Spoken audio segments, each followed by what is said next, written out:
connectionslab.org.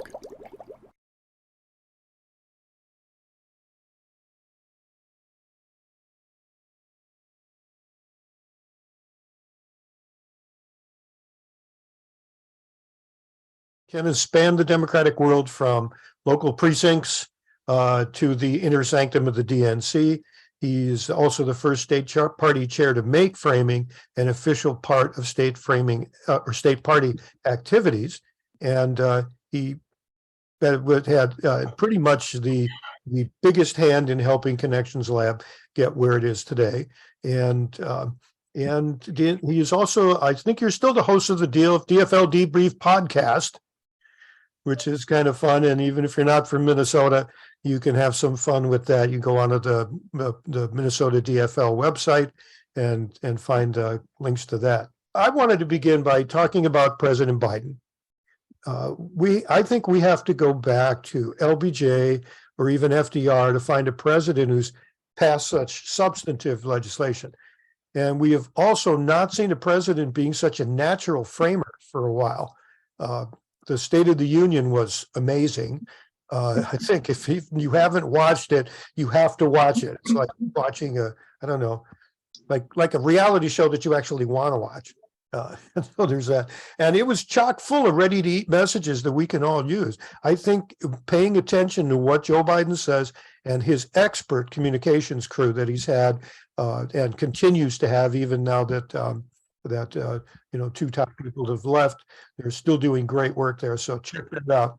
So Ken, as we message for 2023, how do you see us using the messages that he's teed up for us, and maybe some of your own thoughts about our messaging for? Thank you so much, George. And I just want to say thanks to George, Lisa, and Antonia for their tireless work on framing and messaging within the Democratic Party ecosystem.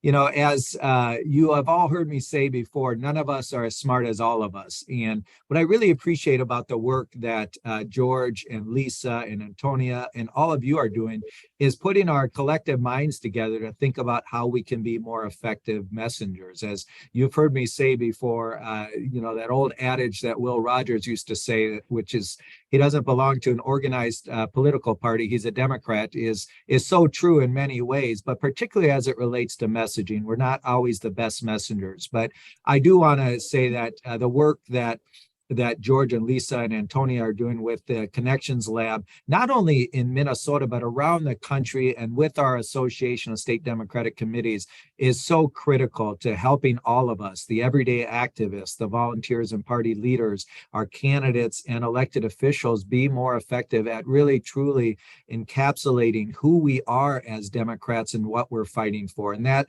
at the gist of it, is what we are here tonight to talk a little bit about. So to answer your question, though, first off, for those of you who watched the State of the Union address, or for those who did not watch the State of the Union address and who are wondering whether or not Joe Biden is ready for this upcoming fight and this battle for the presidency, then you clearly didn't see what he said or how he delivered his speech at the State of the Union address, because not only did he show that he is substantively, he has a record of accomplishment and narrative to talk about, but as importantly, he has the fight in him, ready to take this not only to the Republicans who run against him, but to make sure he takes it far and wide across America. And what a great record of accomplishment he has to talk about. So what we saw, of course, from President Biden during the State of the Union address and throughout his president has been a laser-like focus on improving the lives of Americans everywhere. And that's why Democrats across the country and DFLers here in Minnesota, that's who we are. We believe that government can help solve the problems families are facing across our state and country, from lowering the cost of prescription drugs to creating jobs by repairing our infrastructure, to defending Social Security and Medicare, to taking on junk fees and more. President Biden and Vice President Harris are focused relentlessly on using the government to improve people's lives. As my old mentor and friend Paul Wellstone used to say, politics is not about big money. It's not about special interests or power. Politics is squarely about the improvement of people's lives. And that's what President Biden and Vice President Harris are focused on with their legislative agenda. And that's what folks here in Minnesota are focused on with our trifecta. President Biden is ensuring that government works as a counterbalance to the powerful forces in our society that are making it hard for honest, hardworking Americans to get ahead and stay ahead, from big pharma to corporate monopolies to special interests who want to make a buck by privatizing Social Security and Medicare. As I mentioned just a moment ago, DFLers right here in Minnesota are doing the same thing right now. Our governor, Governor Walz, our speaker, Speaker Melissa Hortman, and Leader Dietzich are working overtime in the legislature to deliver for Minnesotans. We've already passed bills to create green jobs by shifting Minnesota to entirely renewable energy, protect access to abortion, combat crime by giving our Attorney General the tools he needs to hire more prosecutors, crack down on catalytic converter theft, restore the rights for felons to vote, move completely, as I mentioned, to renewable energy. We're working to pass big investments in our public schools, paid family and medical leave, gun safety reforms, and so much more. This is all, again, part of what happens when we win elections. Elections have consequences. And as I say, in this case, good consequences. We're delivering on the promises that our Minnesota elected officials and candidates made in this last election. Now, we need to take this message and sell it everywhere we go, in conversations with our neighbors, on social media, in letters to the editor, on our local radio stations, door knocks, phone banks, wherever we can, we need to be having these conversations. Both President Biden, Democrats in Congress, and DFLers here in Minnesota have teed us up to message their legislative successes. These are proposals that people can see that are already improving their lives. And it's our job right now to make sure that people know who got them passed. Again, let me just say that again. It's our job to make sure that people know who got them passed. And just as importantly, who stood in the way of getting them passed. So again, Democrats have delivered for the American people, both in Congress these last 2 years, and of course now in states like Minnesota, where you see Democratic unified government delivering on the promises we made to Minnesotans and to Americans. So there's a lot we can get into in terms of specific issues, but the reality is that when I think if we were going to sum it up in a nutshell, we have to remind voters that elections have consequences, both good and bad. And when you elect the right people who share your values, who want to actually use the power they have when they have it to make the biggest difference they can for people, we see good things happening in the lives of people throughout this nation. And that's the biggest message and takeaway for these last 2 years, and certainly in the next 2 years. I know people here in Minnesota have been kind of shocked at just how much we've been able to get done in a short amount of time, which just shows what can happen when you elect Democrats. It's, I don't think voters quite get that, and this is a challenge for us, but how easy it is to fix these things. In one election, if people look at what we do and compare it and look at what's going to be good in their lives, we can fix this in a single election. Well, like we did here in Minnesota. And that worked. And look at all of the good stuff that has come out of that. And that's a challenge. We have somewhat of a dilemma. We like to spend most of our time, it seems, if you look at social media, certainly, if you look at the news, certainly, we spend most of our time talking about the latest Republican absurdity and dissecting it and showing when it's wrong and bringing out all our facts and all of this. And I know that needs to be done, but maybe there are other messengers. For us, we need to change our culture.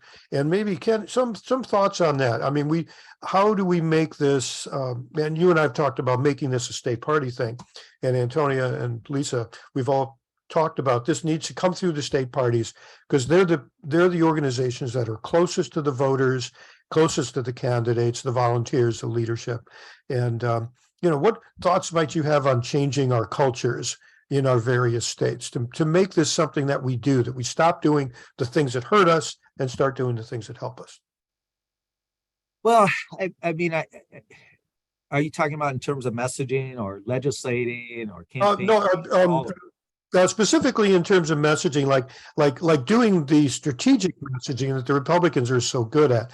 Their messaging lays a foundation that, down the road is there when their candidates show up at the door or on the radio. And, we tend to be tactical and we figure out what we need to do for this time, but we need to get it into our culture, which is what we're trying to do with ASDC and others, to try to get that to happen in the States. Yeah, I mean, I think it's really critical, George, and it's a really important question because, again, one of the reasons we are poor messengers is we try to do everything at the same time. We try to be everything to everyone. And we need to really boil down to, and I saw someone just post this in the, Federico posted this, and I'm absolutely in 100% agreement. What are our core values and messages?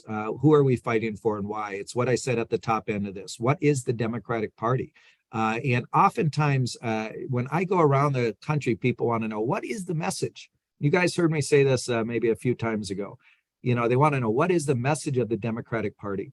And that's the wrong question to ask, because the message differs depending on where you go. The message should come and spring from local areas. Let me give you an example strategically. In Minnesota, in the far western part of the state is western Minnesota, the 7th congressional district, one of the largest by geography congressional districts in the country. Also very rural, very conservative.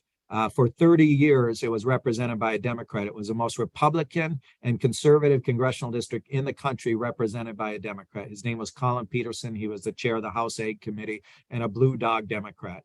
Right next to him, 2 districts over in the 5th congressional district, is Ilhan Omar, one of the most progressive, probably one of the most leftist Democrats in all of Congress, right? So in the same state, we have 2 different regions represented by 2 people from the same party. And why do I say this? Because oftentimes people confuse message with our brand and our narrative. And what Federico said is exactly right. We need to remind people of who we are and what we're fighting for. And that's an umbrella that fits wherever you go, whether it's in Western Minnesota or you're in the 5th congressional district. We need the issues that are resonant in the community and the candidates that are resonant in the community to bubble up, of course, and to drive the message itself.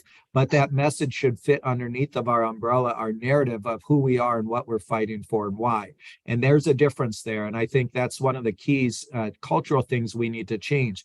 We also need to understand that one of the things we cannot be purist. Now, that doesn't mean we don't stand for things or that we don't have a core set of issues and a platform that we all believe in. But what I mean by that is we have to understand that this whole exercise is about building power. And building power means that we need to make sure that we can win in all districts throughout this country and throughout this state. And that means that we need to make sure we find candidates who run on issues that reflect those areas. But again, their core set of issues that and the core set of values are, again, underneath our umbrella of what the Democratic Party is. And so, and again, I agree with that. What is your why? I agree. We always have to talk about our why. I say this to candidates all the time, right? People don't want to hear. A message is not a 10-point platform or a list of all the different policy prescriptions you have, right? A message really is why, and Paul Wellstone used to sum this up best, and he used to talk about his own why he'd run for office, why he was serving in office, and why he was an organizer. But more importantly, he gave people a sense of their own why and why they should be engaged in politics, engaged in organizing, engaged in elections and voting. And I think that too often people miss that piece of it, which is folks don't want to just vote for a list of policy prescriptions. They want to understand why you as a volunteer, you as a party leader, you as a candidate or elected official are making the sacrifice you are to have the conversation with them about their community, about their hopes and their dreams.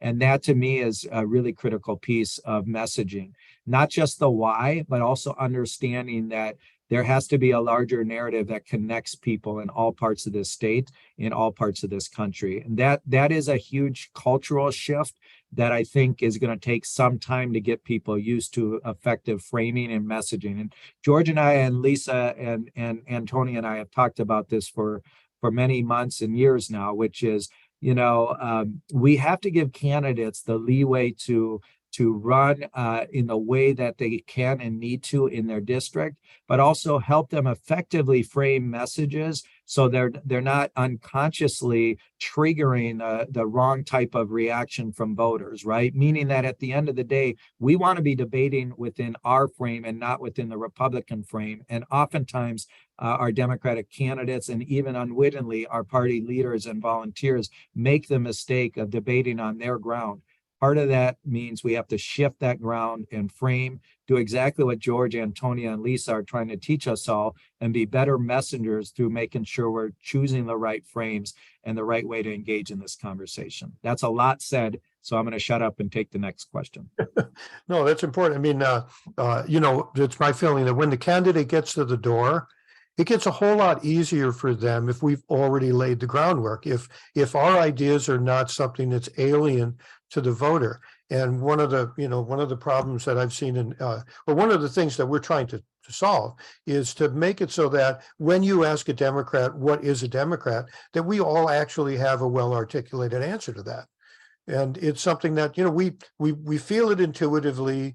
We feel it inside that why, and we apply our feelings to that particular issue, and we may apply our facts and logic, but putting that together into a whole thing that makes sense, that's a cohesive in amongst itself, internally consistent would be the words. That's something we don't do so well. And I think it's because we just know why we're Democrats intuitively rather than rationally. So it's a good exercise to go through to figure out, and that's what we're here to do, to help you put together what that liberal worldview is, so that it is not alien to even us. And that when people say who's a Democrat, we're not, or nobody's just repeating what it is the Republicans say we are. And so that's important. We touched on rural, and I think we all kind of know that our long-term success as a party absolutely depends on being able to win over rural voters. It's extremely important. And my own experience has been that rural voters share many, if not most, of the same issues, but the issues present themselves in different ways. We talk about healthcare, we talk about the high cost of insurance. If you're in rural America, you're talking about the fact that the hospital closed and they can't get doctors. People have to drive hundreds of miles to get common things, kidney dialysis or whatever. And so I know you've traveled around the state a whole bunch too, Ken. We were just up in CD7 there a couple of weeks ago. And what advice would you have for those of us who don't live in a rural area, how we might help folks in the rural area? Well, first off, I think you have to we all have to start by recognizing that humans are humans wherever they live, and they all deserve a champion, right? And oftentimes what we do is we actually, when we buy into this, we are buying into a Republican frame when we basically allow them to suggest that there is a huge difference between people who live in rural parts of this country and folks who live in the suburbs or in the urban core. There are certainly issues that are different, there's no doubt. But the basic needs and the things that folks have in common are so much greater than those small differences of region or geography, right? And you mentioned them. People in greater Minnesota care just as much about healthcare and healthcare access and affordable healthcare as people in the urban core or in the suburbs. They care as much about jobs and the economy and as people in the suburbs and the urban core. They care about retirement and retiring with dignity. They care about fair wages. They care about, they're seeing the same things in terms of large corporations taking advantage of them and their small communities, right? They're seeing the same thing in terms of, corporate consolidation, as I mentioned. And so, the reality is we have to realize first that there's more in common than the differences. Secondly, and I think this is important, I say this to the kids I coach in basketball: you will never hit the shot you don't take. And in this case, we will not win areas where we don't show up. We have to show up.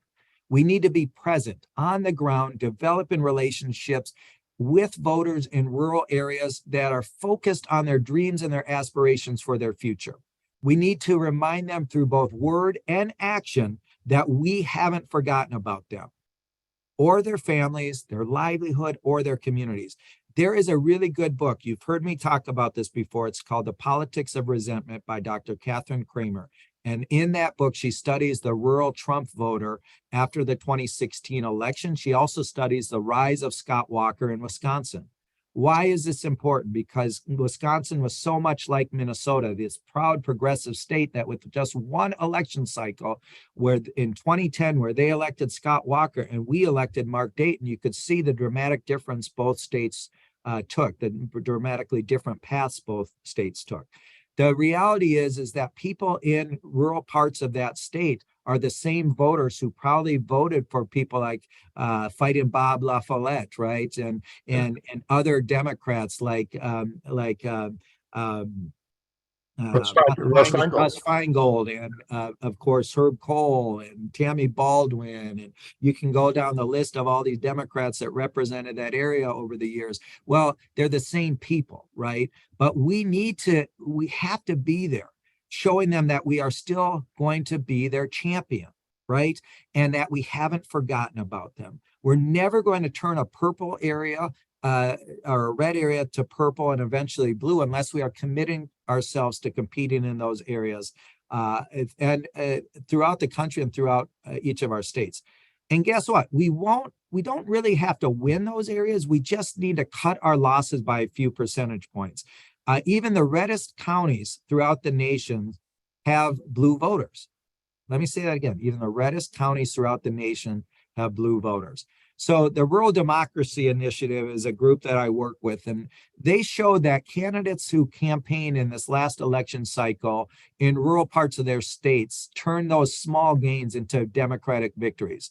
So one candidate in particular is John Fetterman, right? He spent years in Pennsylvania developing real relationships with rural voters throughout that state when he was lieutenant governor. And then as a candidate, he went back and actively campaigned in those rural counties, despite the DSCC and all of these national political consultants, all these geniuses who told him, no, you shouldn't be going out to those red areas. He went back and he actively campaigned for their support. Now, even though, and this is the key, even though he didn't win those rural red counties, he increased the Democratic vote share from 26% to 29%. An extra 110,000 votes were produced because of that in an extremely close contest. So we can win in rural America. We can win in greater Minnesota. Think about this. In most polls, 70% of rural people are working class. 81% of rural voters favor closing corporate tax loopholes. And the top issues in almost all the polling we've seen in research is that the top issues in rural America are drug price gouging, affordable housing, lack of broadband, hospitals closings, climate change, the opioid epidemic, takeover of farmland by Wall Street and Big Ag, Medicaid expansion. These are all issues that Democrats are fighting to address. So and lastly, let me say on this point, and this goes back to how I started this. When asked, rural voters give the following reason as to why they don't support Democrats. When they're asked, are Democrats fighting for you? Most people in rural America say no. They don't believe we're fighting for them. Simple solution to this problem. Be present, be on the ground, talk to rural voters. Don't treat them any differently. Understand that there are issues. I also agree with that. Jane is one of my great friends. I'm also in that book, Harvest the Vote. It's a wonderful book. It's a great read. I would encourage everyone to read it. We have to be on the ground. We cannot ignore those voters. People like my father-in-law who voted for Trump in 16 and 20 feels forgotten. He needs a champion. Why did Paul Wellstone do well in southern Minnesota? Or up on the Iron Range in northeastern Minnesota, or in the cities with immigrant communities and others? He did well because he understood that despite these disparate groups, right, there was something that connected all of them. And it was the humanity in all of them, and this idea of the American dream, that if you play by the rules and you work hard, that you can get ahead. And that dream should be afforded to everyone, and people in greater Minnesota, people in the suburbs, people in the metro area, all folks that connects people in our state. Paul understood that. And for those of you not from Minnesota, Paul was such a seminal force of nature for me and many folks in Minnesota. I had the great pleasure to work for him on his first campaign. Why is it important for us to learn from Paul? Because Paul campaigned throughout the state, and people didn't agree with him on every issue that he ran on. People didn't agree with him when he was in the U.S. Senate. But what they knew is he was going to stand up and fight hard for them and their communities. Even though they disagreed with him, they believed, and they were right, that Paul wasn't going to forget about them. At the end of the day, that's what so much of that book, The Politics of Resentment, is about, is people who are feeling forgotten and left behind. People who are seeing their small towns drying up, right? And their jobs disappearing, and their young people moving away and never coming back to those communities. And they're feeling lost, they're feeling abandoned, and they're feeling like no one cares. I'm not saying this is the only solution, but we have to be present on the ground, communicating about our values and connecting our values with theirs. Because as I just mentioned, when I listed off those issues that are the top issues for rural voters, those issues are our issues. They're not the Republican Party issues. The Republican Party could care less about what I just mentioned, right? Most people in greater Minnesota and most people in rural America are working class people who will be resonant with our message and our values. You know, what's interesting is I spent a lot of years in sales, and in sales, the number one reason that customers give for not buying from particular vendors, these are where there are relationships over many years as of things, is that they don't see the vendors. Vendors just aren't coming by. They'll give the business to the people they see. And one other thing that I noticed, and that when I talk to the people that I know, some of whom are here on this webinar, who, when Democrats go out into the community, and some groups will buy signs. They'll get, regular lawn signs or larger lawn signs, and they'll put them up around town. One group would, they had a small budget, so they bought only a certain number of signs, and all it said was, why we're Democrats. And they would have a few messages on there, and they'd go into a neighborhood and they'd set them all up for a week, and then they'd move them to another neighborhood and do that. And what they heard more often than not was, I didn't know there were so many Democrats around here. And when you look at the numbers, like Ken says, it's not like, there may be a few places where there's 70% red or 80% red, but most places, even in rural areas, are not that far apart, and certainly not that far apart in time from voting for Democrats. So, when you go out and you talk to people, even if you don't get them now, you've planted a seed. And we talk about that a lot here, that, you have to think about a different goal. Yes, you want to get somebody to vote for this candidate in this election, but you want people to know who Democrats are, where we're coming from. And the thing that they should see is that the values we have, the why for what we're doing, is pretty much the same why. As Ken was saying, you go down the list, it's amazing that we are for all the things that people want, not only in rural areas, but here in Minnesota. George, let me just say, there is a tactical piece to this that I think is important, which is, it's not just what we say and how we say it. It is also important that we, at the end of the day, that we are connecting with them on values and issues. Yes. And I think someone said this earlier. It's really important, because if we lead with party and candidates, we already will have lost people. And even though there's probably more that unites us, right, we won't be able to get to that conversation. So if you lead with values, you lead with issues, and you save party and candidate to the end, you will find that we connect on a lot more issues. But if you allow partisanship and candidates to get in the way of that conversation, right, you're immediately going to put up a screen. People, like it or not, in Minnesota, I'm sorry for keeping using our state as an example, but We don't have party registration in this state. So as a result, we have more self-identified independents than about any other state in the country. People like to, and we also think we're smarter than everyone else, and in a way we are, but the reality is we like to say we vote for the candidate, not the party. By and large, that's Minnesotans. And the reality is, if you approach someone with a conversation and you say, I'm Ken Martin, I'm from the DFL or from the Democratic Party, or I'm Ken Martin, I'm here with Governor Walz, immediately people are going to put up a screen, right? And they're going to put up a barrier to that conversation. Or if you start this conversation, hey, I'm Ken Martin, I'm your neighbor from down the street. I just wanted to introduce myself, wanted to talk to you about some of the key issues and some of your dreams and aspirations for this community. What do you think, or what are you thinking about? Let them talk to you. The biggest part of a conversation is listening, and then connect what they're talking about with our values. You will find that conversation is going to go a lot further than if you approach it through a transaction of getting people to vote for our party or for our candidate. Lead with values, lead with stories, lead with the issues. That's the best way to connect to voters' brains and to their hearts. Yep. In fact, we've talked about the fact that, you can, one of the things that we like to do is throw facts out there also, and talk about party things, but really all politics is moral. And so talking about the values we have, the good thing about that is it puts everyone at ease. People don't feel stupid because they don't know all the facts. So if you're showing up to the door going, well, 97% of it, whatever follows after that, after their brain is turned off, you're not going to get anywhere. But if you talk to people about right and wrong, everybody can have the conversation. And by listening and doing exactly what you're saying, Ken, that opens the door up to having a conversation with neighbors that actually means something to both of you. And you don't have to get into, minute policy details or anything like that.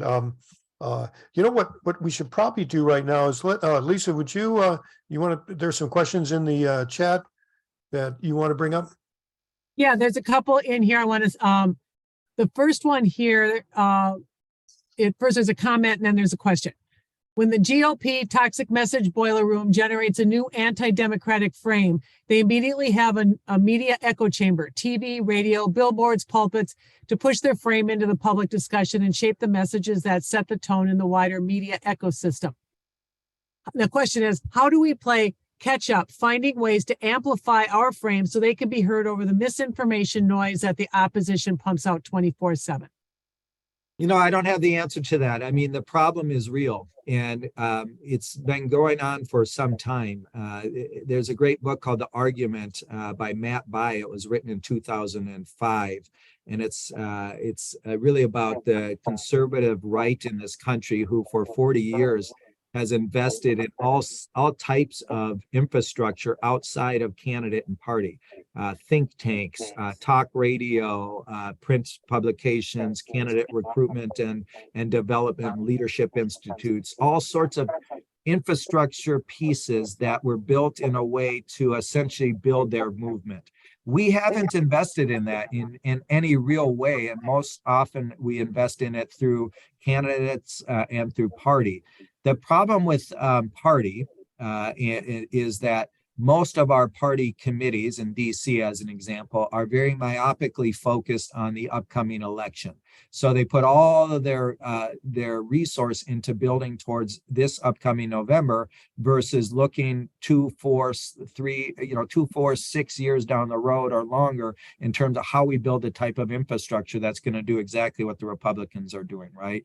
And so we need to do a better job. There are groups like the Democracy Alliance and Committee on States and other outside groups that have been trying to play catch up now to the Republicans who've had this movement in place for 40 or 50 years of really continued investment. We just have to keep investing in those types of vehicles.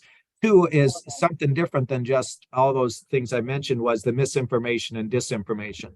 This is not a recent phenomenon, but it is one that has really exploded in recent years and has been tough for us to get our hands around. We absolutely have to take on misinformation and disinformation every time we see it in whatever form we see it. It is a critical piece that's driving electoral strategy on the Republican and conservative side right now. They don't have the issues on their side. They don't have the demographics on their side. So what they do is they just flat out lie, they deceive, they cheat, and they try to steal elections. There's no denying that. But most importantly is they try to confuse voters through misinformation and disinformation. It's easy, of course, for all of us to identify the problem, much more difficult to identify the solution. There are groups out there that we work with on a daily basis that are combating misinformation and disinformation online and in other spaces, but we need to do a better job on that. Let me give you one last bit of data on this. Many of you probably saw that movie, The Great Hack. It was right after the 2016 election. The Republican in that, it talked about all of the advent of all these far right nationalists who were getting elected to various positions throughout the world. It wasn't by accident and it wasn't organic. It was all by design and orchestrated from one sort of central space. And it was fueled by misinformation and disinformation campaigns. But it was also fueled by very sophisticated targeting. At the end of that movie, it's a great documentary on Netflix, The Great Hack. They said Donald Trump had 6.5 million unique Facebook ads. Wow. Hillary Clinton, on the other hand, had 65,000 unique Facebook ads. Now, why does that matter? Because each of those were individualized, unique messages to a specific psychographic profile that the Republicans had been targeting using all the data they were scraping. You guys remember Cambridge Analytica, you remember all of that stuff, right? The point is they had a significant data advantage after the 2016 election cycle. They used that to target very specific messages to very specific groups of people in ways that we're still trying to understand and we're still playing catch up. And they mainly use misinformation and disinformation, not to encourage people to vote, but to actually suppress the vote. And that was very effective in 2016. All that said, we have a long ways to go. So we can be a more effective messengers, which I appreciate. This is one piece of the puzzle. The other piece we need to figure out is all of these different platforms that we need to start wresting control back of to be able to get our messages out more effectively. When we're on social media, that's an opportunity to do that. But as we've said before, a good way to do that is the truth sandwich. So, you want to correct what's going on and you have to do that. But the truth sandwich, you start out with what you believe the truth to be, what our message is, and state that clearly. And in its most simplest form, you then show the violation of those values that we hold and indicate the lie without repeating what they're saying. And then go back to your values.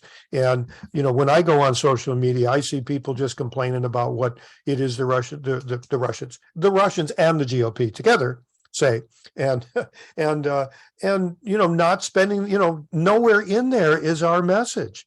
And I'm going, look at all of this wasted time, this wasted space on there. That's something we as activists can do, where we don't, if we don't have the infrastructure that the Republicans have and aren't likely to get that anytime soon, this is something we can do. Let me give you an example of that, George. I mean, instead of digging into Republican absurdity and hysterics, we should always contrast them with the work that we're doing to improve people's lives, as you mentioned. And that contrast allows us to do two things. One, it allows us to both dismiss Republican hysterics while returning to our core messages of what we're actually doing to make a difference. So just recently, I wrote an op-ed for MinnPost where I took an absurd Republican attack, which they were saying that Democrats are trying to ban gas stoves. You remember all that? Yeah. That we're trying to ban gas stoves. That's the most important priority for us. And I used that message and compared it to a bill that was just introduced by a DFL lawmaker to help remove lead pipes from people's homes, right? So, the gas stove attack is ridiculous, whereas removing the risk of lead poisoning will help future generations of Minnesotans live up to their full potential, right? You can read the op-ed. The point is take it on, dismiss it for the absurdity it is. Don't spend time in that, just in that space. Pivot right away to what we're doing that's really making a difference compared to their absurdity, right? So again, you cannot just dismiss or ignore it, because that in of itself allows that to stand. You have to take it on directly, and you have to make sure that people understand this is an absurd argument, and then pivot to what we're doing to address real issues that are impacting people's lives. Yeah. So, when people see the Republican antics that are contrasted, but with Democrats calmly governing and thoughtfully trying to make things better for folks, that resonates with voters throughout this country. And so we have to make sure we take on misinformation. Please don't ignore it. Please don't ignore it. And then just tangent to that is, don't let the media get away with repeating Republican propaganda. That's The letters CRT should never escape our lips. Right. Lisa, I see Roger's got his hand up, and you have some things from the. Oh, there's a lot of stuff in the chat. If you want to take Roger's question first, but I am going to ask everybody after that to put your question in the chat. All right, Roger. Thank you, George. Thank you, Lisa. I just wanted to say that the Min Post had an article here not too long ago where they were, as they looked at the legislative session that we're in the middle of now, that they were all hyped up about how committee chairmanships that used to belong to Greater Minnesota Democrats have sort of been eliminated. They're virtually gone. And we have Twin Cities area Democrats on, issues like ag committees and things, people that you wouldn't expect to have a farm experience be dealing with ag issues. Let me just say, Roger, I don't think you're wrong. And it's certainly, been really disappointing in my time in politics, watching over 32 years this trend develop. But it's not endemic just to Minnesota. It's frankly all over this country. You see more and more, less and less, I should say, Democratic vote share coming from the rural parts of our country. And that's true here in Minnesota. However, in Minnesota, one thing that is different is that we still have big pockets of support in Greater Minnesota, in the rural parts of our state, that we are still winning. And in fact, our legislative majorities were won in Greater Minnesota. We flipped 4 seats from red to blue in Greater Minnesota in this last election cycle to give us control of the state Senate and to keep our House majority. And so it's not completely accurate to say that we're not winning in Greater Minnesota. Yes, we're not winning at the rates that we used to, but that's true everywhere. It's a larger national problem that we have to address, and it goes back to what I mentioned before. We have to be out there. Now in Minnesota, we are out there. We had 40 offices around the state last year. Most of them were in Greater Minnesota. We had hundreds of organizers on the ground, paid organizers on the ground, most of them in Greater Minnesota. And so we spend a lot of time, energy, and money out there. That's not the only answer though, Roger. And that's the problem. And that's why I keep scratching my head, because we have spent money, a ton of money in Greater Minnesota, yet in some parts of the state, we're still losing votes. So we have to figure it out. There's other trends going on, including population loss, right? Think about Traverse County. Traverse County, once very bustling county out in western Minnesota. Wheaton is the county seat. That used to be a really populous county. It has less than 5,000 people in it right now, right? There's other things that are impacting our ability to compete in some of these areas. Now, I come back to, maybe I'm just a starry-eyed idealist here. I come back to the fact that these folks, by and large, are the same people who used to vote with the DFL for years, right? What's changed?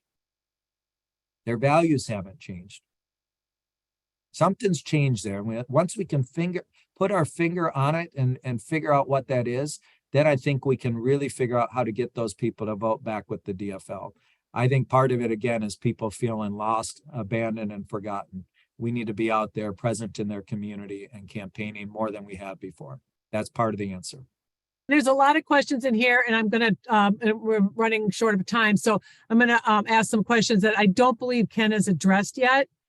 So one question is, what recommendations do you have for framing and messaging to encourage young adults to participate in DFL activities and vote? Let me start by talking about the difference between Gen Zers and Gen Xers like me, right? There's a big difference. And part of it is Gen Zers and millennials are not motivated by partisan politics or by candidates, right? Now, you've heard me say this before. If a 76-year-old grumpy Jewish guy from Vermont could motivate and organize and mobilize young people, right? Why? And he wasn't a great communicator. He wasn't the best speaker. Let's be honest, right? He wasn't a great orator. But why do you think Bernie Sanders had such an appeal to young people? It wasn't about Bernie. Right. It was the issues. He was bold. He was leading on issues they cared about. And he was being bold, and when he campaigned and talked about those issues. I agree with Antonia, economic populism. But for young people in particular, the appeal they had to Bernie Sanders had nothing to do with him as a elected official or a candidate. It was a fact that he was talking about issues that they cared deeply about. And he was talking about them in such a fierce and passionate way that they believed that what he was saying, they believed in what he was saying, and they believed that he was authentic and sincere. So I want you to take that lesson when you talk about how do you appeal to young people. You have to be bold. You have to be authentic and sincere. And you have to give them a sense that you're going to fight hard for what you're saying. Young people are not pushovers. They're also not apathetic. This generation of Gen Zers and millennials, those generations are the change agents. My generation and the generations before, in some ways we failed on so many of the issues we care deeply about. I have so much faith in this next generation of people coming up. And sure, I disagree with them passionately on some issues, but in the end, they have the passion and the fire and the energy to change the world, and they will. But you cannot message to them with an appeal through candidate or party. It just won't work because they don't care about the Democratic Party. They don't care about institutions. What they care about is change. And they see our party and frankly, our generation as the generations who said we cared about environmental issues, then completely screwed things up. And here we are at the climate crisis. Said we cared about, equal rights, and it's 50 years later and we still don't have an equal rights amendment, right? You can go down the list of things in which we've actually failed to deliver on the issues we care about. And there's an urgency right now that young people, and I give them credit on this. They're fighting hard and they want change right now because they're sick of waiting for change. They see our generation as incrementalists, and they're not. And so we have to understand it. They're not incrementalists. They want change now. They want authenticity and sincerity. And they're going to vote for the person who's going to stand up and fight for their issues, regardless of party. And I'll point out just one other thing that we can do for young people and all sorts of people who are not in the party right now is to get them involved in things. I mean, organizing is about building a community and getting people together who know each other. And we were very successful with that here in Minnesota and in our Congressional District 3 some years ago with a number of they were called DFL links for a while, or forums. And we had speakers come in. And one of the cool things was around beer and pizza, you sit there and you listen to somebody who's an expert on something, and then you have a discussion, you get to meet them. And nobody's being asked to door knock or phone bank. But when it's time to door knock and phone bank, those people are already part of the community and they'll do it. One of the things that they can do that we this year we'll be having more resources for you on is not only these webinars, which are free, but also we'll have other media that people can use and they can bring into their organization and show these things, have a discussion, run it themselves. The advantage being that you can then bring more people in. I know a lot of people who said if we could just double the 14 volunteers we have, we could do twice as much work. We can get a lot more done. But this is a pretty easy way to do that, and it's fun. So Can I say one thing that may contradict a little bit of what I just said a moment ago? Sure. So while I'm really inspired by the younger generations, the one thing I will not abide and cannot tolerate is people who say things like this. I had a young leftist in the party say to me last year, When is the DFL going to realize it's okay to lose an election to prove a point? The answer is never.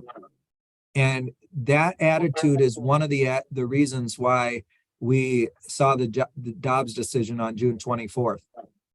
We cannot allow ideological purity to divide our party. We are a big tent. We are conservative Democrats, centrist Democrats, progressive Democrats like me, and leftist Democrats, socialists and others, and all are invited and welcome into this big tent party of ours. There's no issue or value or person that's not invited. If you consider yourself a Democrat and you're committed to the cause of building power to improve people's lives, then you're welcome. But when we allow ideological purity to divide us, our party is doomed because we are a big tent. It's our biggest strength and also our biggest weakness. We cannot sacrifice power to prove a point ever. The exercise we're involved in, as I said earlier, is getting to that magic number of having majorities so we can actually start passing public policy that makes a difference in people's lives. Sometimes that means we elect people who we don't agree with 100% of the time. I'm going to use someone as an example, Colin Peterson, as I mentioned earlier. Anti-abortion, pro-gun, anti-marriage equality, all positions different than my own, right? But I would support Colin any day of the week over a Republican because I know on other issues we agree. And I know most importantly that he's a vote for a Democratic Speaker of the House. So I want you to consider that. And I want you to consider when we talk to young people, while we want them in, we don't want them in if their only goal is to burn the party down and cost us elections. Because when you cost elections, we see like what happened on June 24th of last year when abortion rights were taken away from millions of women across this country. Anyways, I'm getting off my soapbox. I'm sorry, but that just, it's the one thing that I can't abide as the chair of this party. So. No, I totally get Yeah, that. I have, we're almost 8 o'clock here. I've got one more question that, Let me just say real quick that we will follow up with links to the video. Video will be a couple days. We'll have that up on YouTube, the chat, and then also links to the books and article that have been mentioned. okay. So, this is a question, if you want to follow along, Ken, if you can find the chat, it's by Dave Garibaldi. Annually, 45,000 Americans die because they have no health insurance and 500,000 go bankrupt due to medical debt. 50 years of tinkering has proved that incremental solutions don't work. We have 2 outstanding pieces of legislation to fix our incredibly expensive, wasteful, and inefficient for-profit healthcare financing system, the Minnesota Health Plan and the National Medicare for All Act. How can we get our national and state lawmakers to properly frame and promote this extraordinary legislation instead of continuing to ignore or run away from it? Well, I can't speak to elected officials and where they're at on certain positions. Again, we have a lot of different Democrats in this party who have a lot of different ideas on issues like this. I, for one, have supported Medicare for All. We need to have that here in this state. I think there's an opportunity for us to make some progress there, even this legislative session. That said, you know, I think with anything in politics, we all have to keep organizing for what we believe in. And we have to keep pushing our elected officials to be accountable to our activist base, our voters, and the platforms that we set, right? We spend a lot of time doing that. That doesn't mean, again, that we should have this ideological purity, meaning that we need to understand that in some parts of the state, in some districts, those candidates who win and need to win maybe can't take those positions, and we need to give them the leeway to you know, govern in ways that they can continue to build power. I say that not to say we give people a pass, but in some ways the goal is to build a majority so we can actually keep working towards that. And you know, I'll use reproductive rights as an example, right? It took some time for our party to finally recognize reproductive rights in our party platform. And you could even go back further to 1948 with Hubert Humphrey when he pushed for a civil rights plank, right? The party has never evolved on critical issues organically. The party has always evolved when it's been pushed by folks from the left or the outside to actually evolve on these critical issues. And so while it seems slow, and it is slow, we have to keep pushing and organizing, and we have to keep moving our elected officials along that spectrum and create the environment where they believe it's in their best interest, not just the interest of voters, to take those positions. Take gay marriage as an example. I remember running campaigns in the early 2000s when Democrats were running away from that issue, when most Democrats running for office were opposed to same-sex marriage, right? It was just, 5-6 years later, not that long, where the people actually moved on that issue. And my point is that organizing helps create that environment for that type of change. So Paul used to talk about a progressive triangle. And he used to talk on one end of that triangle is good policy and good ideas. The other end is building a movement to support those ideas. And the third leg of that triangle is getting people elected who to office who share those values, right? And who are supported by the movement. We need all of that to exist to move any of our progressive agenda forward. And particularly on Medicare for All, we have to keep building the movement. We have to keep building and finding candidates who share that, and then helping getting them elected to office. And eventually, when we get enough people who share those values elected to office, we'll get the change that we're all looking for there. I know it sounds easy. It's much easier said than done, but we just have to keep organizing. I know that probably doesn't answer what you were asking for. See, I did see a question I want to talk about. Rod was talking about school boards. Rod, I disagree with your assessment that we've ignored that. I agree wholeheartedly that we all collectively need to be doing more at local government levels, right? Not just school boards, but city councils, county boards, township offices, city councils. Local government really matters. And the reality is for too long, we collectively, the progressive movement, Democratic Party, and others have ignored those races at our own expense. And when we have engaged in those, we've engaged through our own self-interested lens of trying to recruit candidates for those offices who we could groom to run for a higher office down the road.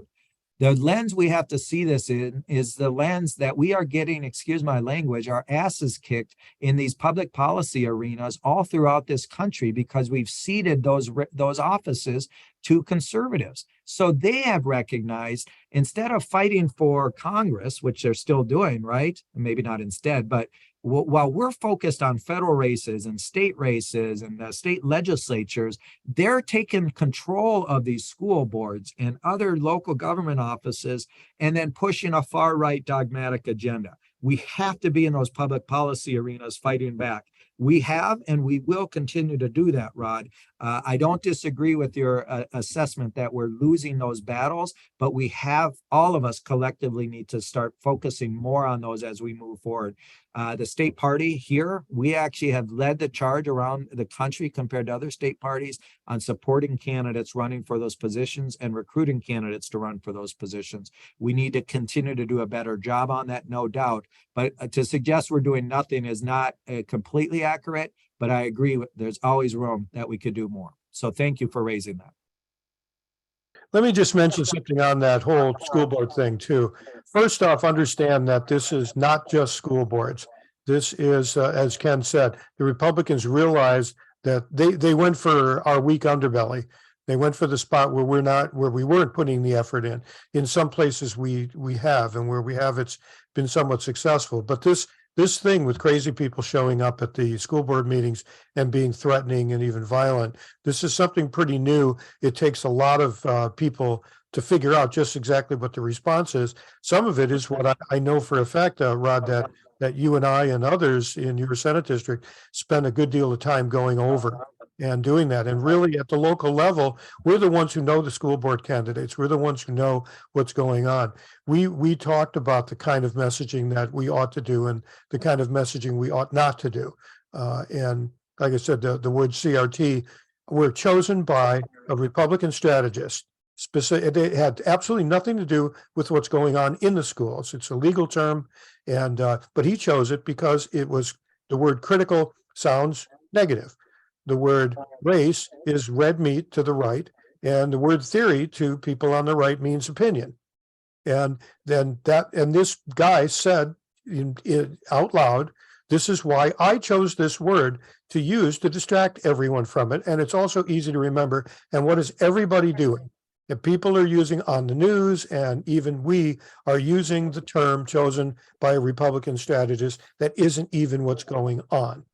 And so there are things that we have to do as Democrats to not feed into what the Republican, not take the bait the Republicans put out in front of us. We also have to say that at our local level, we can go ahead and do things that might actually solve some problems and be good ideas that the rest of the party can pick up and run with. There's smart people everywhere. Not everything has to come down from the party on stone tablets. You know, we all are smart. We can get out there and do this. And I know we have. I saw someone did mention that in New Ulm. They were out there and doing that stuff, and it did work. So you know, I'm saying this is a something that we all do together and that we all contribute to.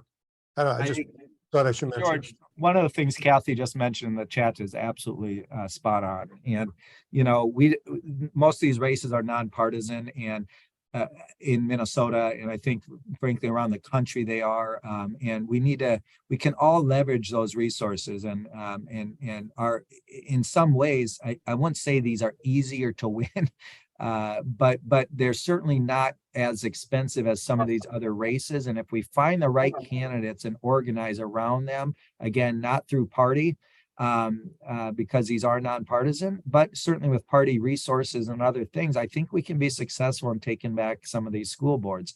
And I don't disagree with Rod about the fact that we need to really focus our efforts there. I do disagree and agree with George on this in terms of CRT. We're never going to win on that ground. And again, when we try to engage through that frame, we're already losing. There's ways to talk about this differently, Rod, that I think we all need to learn about how to talk about systemic racism and what the Republicans are really trying to do with these book bannings and this issue of CRT. What is their end goal, which is whitewashing history? We can talk about those things without playing into their frame on critical race theory, which is a made up concept and just complete bullshit and gibberish from the Republican Party, right? They're using that as a theory now to ban books and to essentially whitewash history and to change curriculums. And we need to, again, acknowledge what they're doing and the absurdity in it, and then pivot again to what we're doing to help our children learn the right way and address systemic racism and oppressive structures within this country. So I don't disagree with you, but we're not going to win by talking about CRT through their lens. And by the way, I'll tell you, there's a lot of really good stuff in the chat, and I can see why when people have different Zooms, they have a Q&A and they have a chat, because it's like trying to find the questions in the chat. But there's good stuff, so don't stop doing it. This one was from earlier. We have the trifecta. How do we proactively counter the Republican messaging for the next election? That will be C, we need a divided legislature to prevent one-party rule and overreach. Well, you're never going to win on this argument of overreach, because they've already decided that anything we do is overreach, right? I think what we have to do is look, power. We've said this, and you hear our legislative leaders talk about this. The reason why we're pushing so hard on the agenda we have is Minnesotans spoke with a very loud voice, right? They elected all of our statewide constitutional offices. They gave us only the second trifecta in the last 32 years, right? And clearly, the last 10 years of divided government didn't work in Minnesota. We saw gridlock, we saw inaction, critical needs that were going unmet in this state. And with DFLers in control, we've delivered on so many of those unmet needs, right? And we've delivered on the promises we made to Minnesotans. And so I think, you know, they're going to say we overreach regardless, right? They're not supporting us even on issues that they supported when they were in the majority. And so I don't think we should worry too much about that argument. What I think we need to say is, again, You know, when Democrats were given the ability with unified government to push forward on an agenda, the agenda they pushed forward is an agenda that worked for all Minnesotans, an agenda that helped us meet the unmet needs that we've spent a decade trying to address and never addressed because of an intransigent and obstinate Republican majority. You know, what I remind DFLers all the time is power is fleeting, right? We don't know when we're going to have power again. And God damn it, I'm sick and tired of people sitting on power. We should use the power when we have it to make the biggest difference for as many people we can for as long as we can. And you know what? If we lose in 2 years because of it, guess what? We still made a huge difference in people's lives. Yeah. So I hate to say it that way because I'm not suggesting we throw caution to the wind, but some of you, I'm old enough to remember, and I say that kiddingly, but I was chair the last time we had the trifecta. And I remember, all of us remember the good things that happened in that last trifecta. Unfortunately, I remember all the things that went on the cutting room floor because Democrats didn't have the spine or the courage to address those needs when we had the power. We cannot look at things through the lens of just our own self-interest and holding on to power. We also have to look at through things through the lens of when we have power, what are we doing with it to make the biggest difference we can? That, to me, those of you who knew Paul like I knew Paul, know people didn't agree with him 100% of the time, but they knew he was going to fight for what he believed in. They knew he was going to use every vote he could to try to make a difference. That's what matters. At the end of the day, what matters is, did you, when you were given an opportunity to make a difference, did you use it? Did you use the power you have? Did you take the votes you needed to make a difference in people's lives? You know, in 2013, I was up at the Capitol lobbying for marriage equality, a very personal issue to me and my family. And the word must have gotten out that the DFL chair was up there. I don't go up there that often. It's not my job to lobby the legislators, but I was up there lobbying on this issue. And a young man from Crosby, Minnesota, named Joe Radinovich, who was a state representative at the time, he said, look, I'm going to stop you right there. You don't need to come in and talk to me about this because I'm going to vote for marriage equality. And he goes, and I know I'm going to lose my job because of it. I'm going to lose my election the next year because of it, but he goes, but look, how many times in your life do you have an opportunity to make such a big difference in the lives of people in this community, and frankly, our country and the world? And sure enough, that next year he lost. And sure enough, he left with his head held high. And as I've talked to him in the years since, I asked him if he has ever regretted that vote, and he said never. That's what we need in our elected officials. We need people who are going to see things through the lens of this immense opportunity they have when they're elected to office to do good work. And I know it sounds simple, going back to what Kathy asked in this question. I think it was your question, Kathy. But if we do good work for good people, I believe even if they disagree with us, they're going to recognize that, judge us by the whole body of work, and realize that the stuff we didn't just improve some people's lives, but it improved all people's lives in Minnesota, and it built a Minnesota that's working for everyone. When we can send that message, we will win. And most importantly, win or lose, we've made a difference.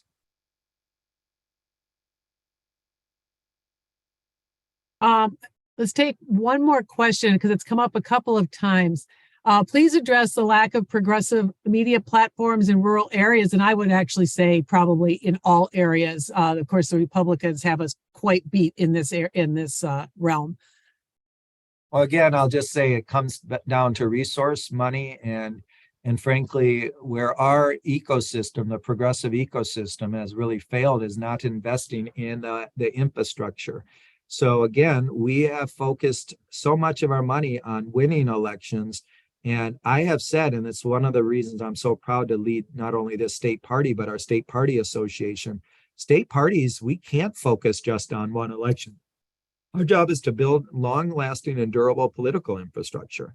Now imagine if our committees, the DNC, the D-TRIP, the DS, all those committees with the gobs of money they raised nationally invested in infrastructure like talk radio, print publications, other platforms that allow us to get our messages out, right? And we have built that all over the country and in all parts of the state, right?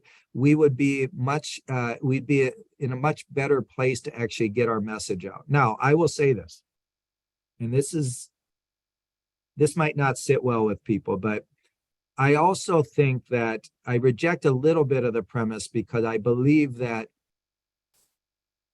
I still believe that the most effective form of political persuasion is face-to-face conversations. There's nothing that can replace that.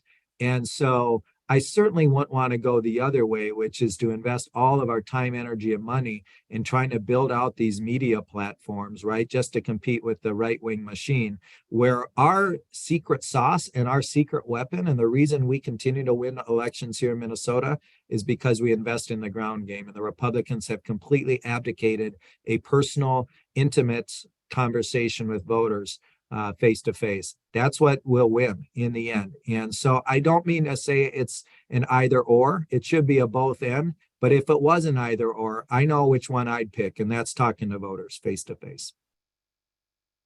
I know this has been all sorts of fun tonight. Ken's wiping his brow. He's been under the. I'm happy to keep going. Listen, I'll go all night. As you can tell, I like to bloviate here. I don't have all the answers, guys. Let me just say that.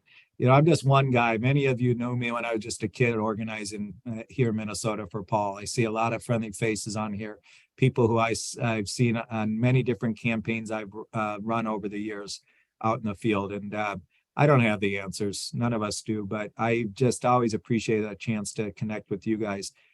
What I wanted to say to all of you as we close, though, is there is a science to politics, too. There's an art. A lot of it's art for sure. But there is a science to it. And there are people like George and Antonia and Lisa who have really taken the time to learn part of the science. And this framing piece is so critical.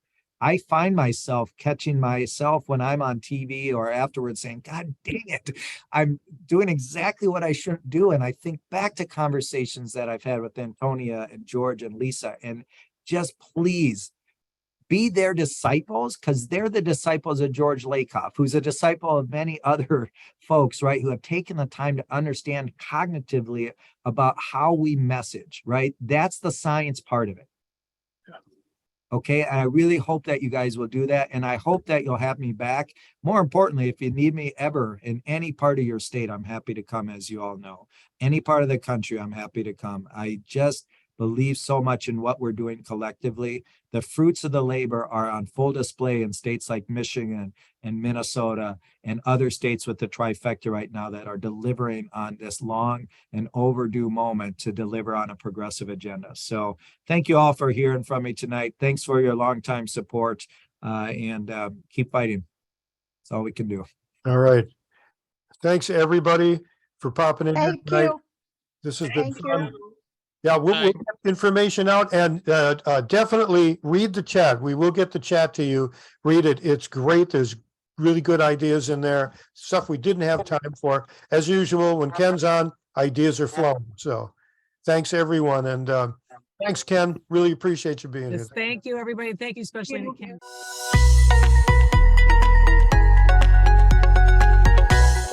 connectionslab.org